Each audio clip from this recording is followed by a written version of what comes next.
The Cloud Painter.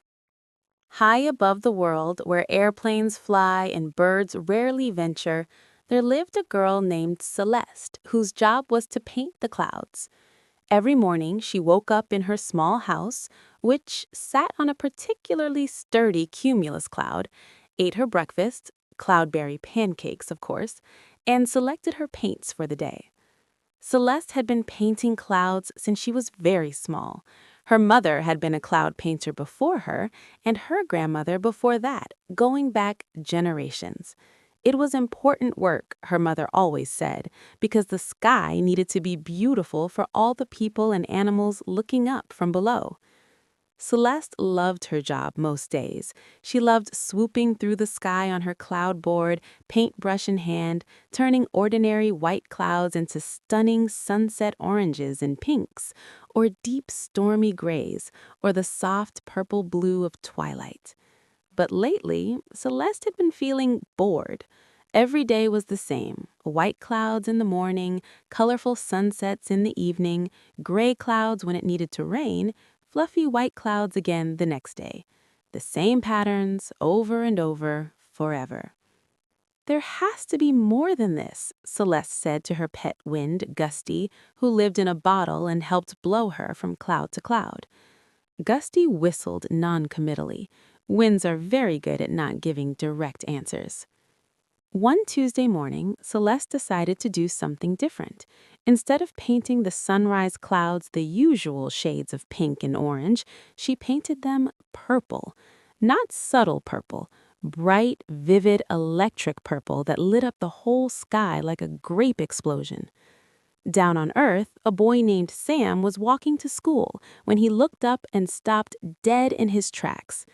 "The sky is purple," he shouted. His mother looked up, blinked, and said, "Well, that's different." Everyone in town stopped to stare at the purple sunrise. Some people loved it. Some people thought it was strange, but everyone agreed it was definitely not boring. Celeste, watching from above, felt a thrill of excitement. People had noticed. Her work had made them stop and look and actually pay attention. The next morning, she painted the clouds bright blue, but not sky blue, a different blue, like blue raspberries or blue frosting or the blue of a swimming pool. She added some pink polka dots for fun. On Earth, people gathered in the streets to stare at the polka-dotted sky. "What's happening?" a little girl asked her grandmother. "I have no idea," her grandmother admitted, "but it's quite cheerful." Celeste was delighted. This was so much better than boring old normal clouds. The third morning, she really went wild. She painted the clouds to look like animals: an elephant cloud, a whale cloud, a dragon cloud, and a cloud shaped exactly like a cat riding a bicycle. People on Earth were amazed. "Look, Daddy," a toddler shouted, "Sky Kitty!" Photographers took pictures, artists felt inspired, children made up stories about where the cloud animals were going. But up in the Cloud Painters Guild, where all the cloud painters had their headquarters, Celeste's supervisor, an ancient painter named Cirrus, was not pleased. "Celeste," Cirrus said sternly, calling her into the office, which was a particularly official-looking cloud, "we've received reports about your unusual cloud choices." "Don't people like them?" Celeste asked. "That's not the point," Sarah said. "Cloud painting has rules for a reason. White clouds mean fair weather, gray clouds mean rain. Pink and orange sunrises and sunsets are traditional and expected. You can't just paint whatever you want." "Why not?" Celeste asked. Cirrus looked at her as if she'd asked why water was wet. "Because that's not how we've always done it." "But people noticed," Celeste said. "They looked up. They enjoyed the sky. Isn't that the point?" "The point," Cirrus said firmly, "is predictability and order. Please return to normal cloud painting tomorrow." Celeste left the office feeling deflated, like a cloud that had lost all its fluff. That evening, she sat on the edge of her cloud house, feet dangling over the edge, looking down at the world below. The sun was setting, and she was supposed to be painting the clouds, but she'd done a very boring traditional sunset and felt sad about it.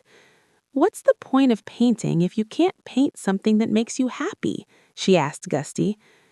Gusty whistled sadly in response. Just then, Celeste heard a sound. It was faint, but it was definitely there. Children's voices floating up from the low. "I miss the purple sky," one voice said. "I miss the animal clouds," another said. "Everything's boring again," a third said. Celeste listened harder. All over the city below, people were looking up at the ordinary pink and orange sunset and wishing the unusual clouds would come back. "I remembered to look up," an old man said to his wife. "It made everything feel magical," a mother said to her daughter. "I started painting because of those clouds. I wanted to make things surprising too," a teenager said to a friend. Celeste felt something warm in her chest.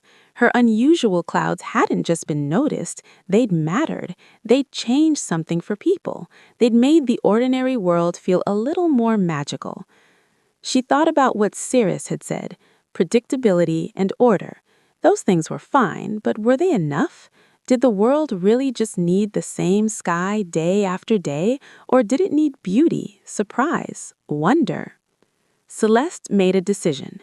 The next morning, she painted half the sky normally, fluffy white clouds just as they should be, but the other half she painted carefully and beautifully with swirls and patterns and colors that made the sunrise look like a painting in a museum. When Cirrus called her in again, Celeste was ready.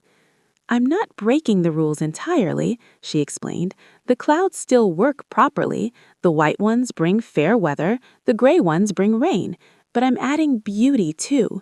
I'm making people notice. Isn't that important?" Cirrus frowned. "It's not traditional." "No," agreed Celeste, "but maybe tradition isn't the only thing that matters. Maybe wonder matters." Cirrus was quiet for a long moment, looking down at the earth where people were gathering to look at the half-painted sky. Finally, the old cloud painter sighed. "When I was young," Cirrus said slowly, "I used to paint experimental clouds too, clouds shaped like letters that spelled out poems, clouds that looked like famous paintings. I thought I was bringing beauty to the world." "What happened?" Celeste asked. "My supervisor told me to stop, said it wasn't professional. And I listened. I became a traditional painter, and eventually I forgot why I loved painting in the first place." Cirrus looked at Celeste with eyes that suddenly seemed much younger. "Don't make my mistake," the old painter said. "Don't forget why you paint." From that day on, the rules changed. Cloud painters could still paint traditional clouds when they wanted to, and most days, simple white clouds were perfect. But they were also encouraged to add beauty, creativity, and surprise when the mood struck them. Celeste painted a mixture, some days traditional, some days extraordinary. She painted rainbows that lasted for hours. She painted clouds that looked like famous landmarks. She painted patterns that mathematicians found fascinating and colors that artists tried to copy. Other cloud painters started experimenting too. Soon the sky became a canvas where painters could balance function with art, tradition with creativity, predictability with wonder. Down on Earth, people got into the habit of looking up. They never knew when the sky might surprise them. And that sense of possibility, the knowledge that something ordinary could become extraordinary at any moment, made the whole world feel a little more magical. Celeste still lives in her cloud house, still eats cloudberry pancakes, still paints the clouds with Gusty's help.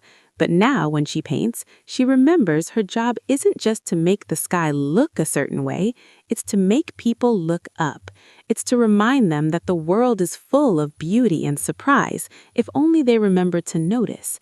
And every time a child points at the sky and says, "Look at that amazing cloud," Celeste smiles, because that, she knows, is exactly why she paints. The end.